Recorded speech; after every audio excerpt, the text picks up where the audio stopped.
Hey guys, it's Chris here. Welcome back to the channel. Hope you're all doing good. Now, I have my own personal training academy in Miami named Dynamic Football Training, where I like training players individually or in partners or even in groups just to help them raise their game to a new level. I like analyzing their games. They send me their videos, and when watching their games, I see specific things that they do in the game that they can improve on, and then I apply that to their training sessions.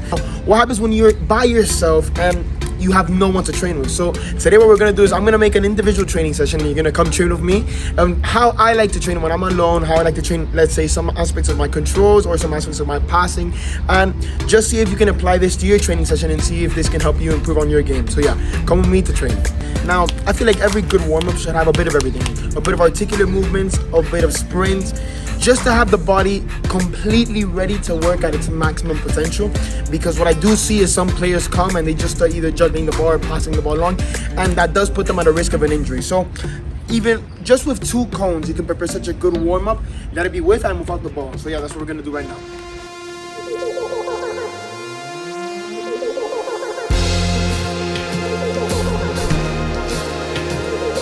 I think it's an unsaid rule that you take 3 steps and then you do it again. Let me know in the comments if that's true.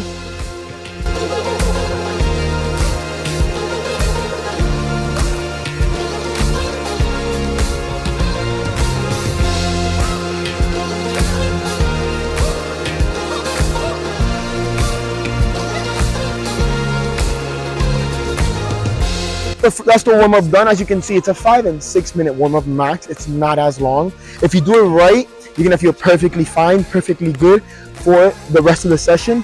But you have to make sure you do that warm-up with the correct intensity so that all your muscles feel activated and fluid to start the session at 100%. So yeah, let's get on to the first drill.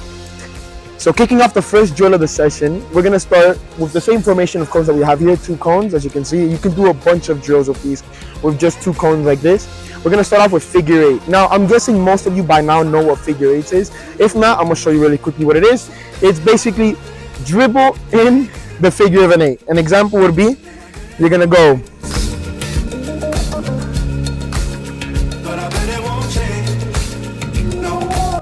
I think the base of this drill is to be able to dribble in a straight line, or at least in that diagonal line, as fast as you can with your body, a little bit more vertical. And as soon as you get to that turn, you want to lower your body as much as you can to be able to turn as swiftly and as fast as you can while keeping the ball controlled on your feet. So yeah, we're going to try that right now. Like I said, it's 2 reps without being timed, and then that 3rd rep being timed. So yeah, we're going to get into it.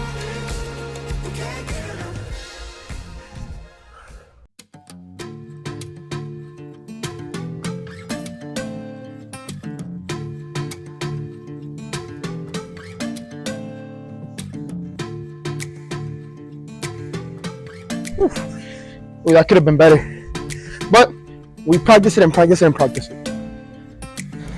So for this last rep, I can't normally time it, but what we're gonna do is this. I'm gonna time it after the session, okay? And what I want you guys to do is this. Do this drill, and for the last rep, I want you to time it and compare your time to mine. It's 10 yards. I normally measure it, so you know what you have to do. 10 yards, do one with your right, do one with your left, time it, and in the comments, let me know if you got a faster time than me. All right, let's see who goes faster.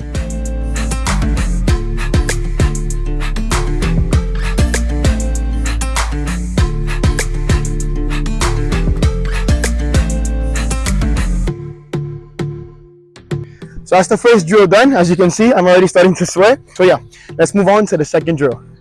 Now, moving on to the second drill, this drill is going to focus a little bit more on the positioning that you're going to have when controlling the ball, that first touch away from the opposition, as well as the dribbling to get the distance off of him. Now, for this drill, you're going to need only 2 cones, as I keep saying, and also a wall or a bench, something to rebound the ball off.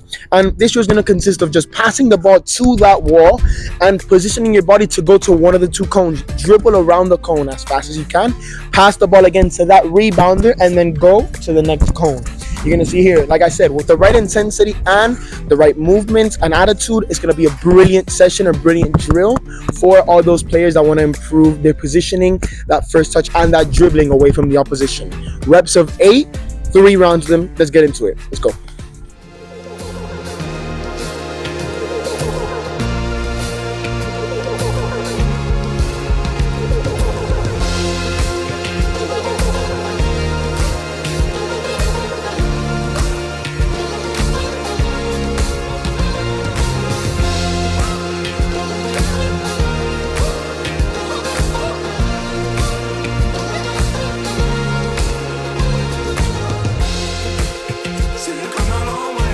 Now notice how the ball came at different heights. That's because the terrain on the wall is not the best. So the ball never comes at you on the ground. Always comes a little bit bouncing, a little bit shot up. Now, it could be something that annoys you at the beginning, but think about it this way. In a game, sometimes you're going to play on bad fields. Sometimes the pass by your teammate is not going to be the best. And you have to adapt yourself to those situations. It's just going to help you improve on your game. So even though the ball, right there, Kane's on me good. Even though the ball comes to me a little bit shot up, my body and my mind has to already accommodate and adapt to that new situation to be able to control the ball and still have the same outcome. So try to train yourself to adapt better to any situation, and I'm guaranteeing you're going to be a better player for it. Now for the third drill, we have a simple drill. You may not even notice the amount of times you do this in a game, and you may think it's super simple. However, it's so crucial. And in my mind, all the little things always add up. And if you can do the simple things, you can do even more complicated things, and it's going to make you look even better. It's a simple control and pass movement. So you're going to pass the ball to the wall, control, pass to the rebounder, and so on and so forth. And like I said, you have to adapt to that new situation. When, let's say, a ball comes shot up at you, or when it comes a little bit bouncy, adapt yourself to that situation to be able to control right and give that pass to the rebounder in the correct way. If not, it's not going to come at you correctly, and it's going to help you stand out on those elite teams, because those elite teams, you're going to have much less time and much less space on the ball. If you can get that control and that pass quicker and more efficient, it's just going to make you stand out more, and it's going to make you a better player overall. So it's going to be reps of 10 passes, 3 rounds to one direction, and then we're going to also change it to the other direction as well.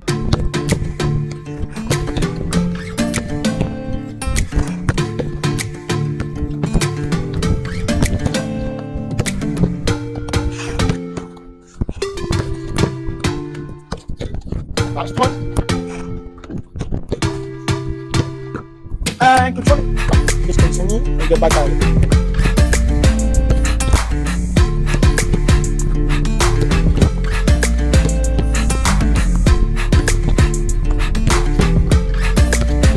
Last one. Alright.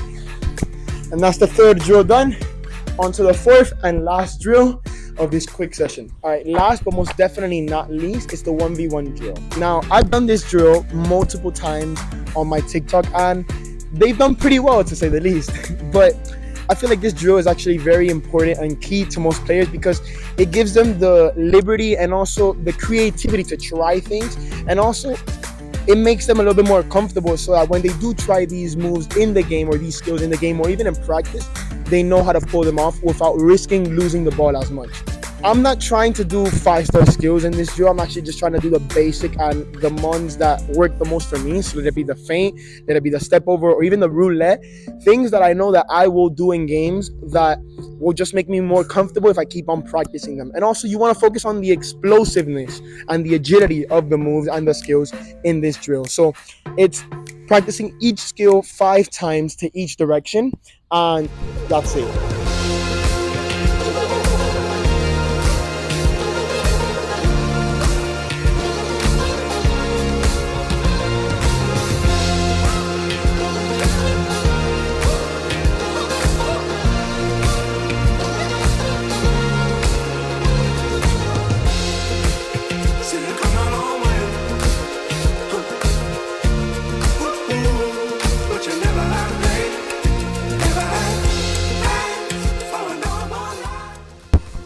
And that would be the session.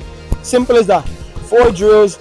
It's a 45-minute session. It's only taking us 45 minutes. And I feel like it's something that will help you just stay sharp, especially as a player. And if you don't have anyone to train with, if you don't even have goals or whatever, it's something that you can use with almost any space as well. Just 2 cones, your imagination, a wall, and probably a rebounder. But the most important thing of all of it is the intensity that you put in it. Notice, I'm sweating right now. I'm completely sweating. I'm sweating on my shirt, everywhere. And it was only a 45-minute session, and it was only 4 drills. simple controlling passes, dribbling, and 1v1 scenarios. But the difference is the intensity. If you put the right intensity, it's gonna be a good session for you and it's gonna be helpful. So yeah, let me know down in the comments below if you like this type of content. I feel like it's very helpful, and I want to give back, and I want to just help, whether it be with tutorials or information or even stories like the ones that I'm posting with the locker room. So yeah, I hope you enjoy this content, and if you do, feel free to like this video and subscribe if you're new to the channel. So yeah, see you soon, guys.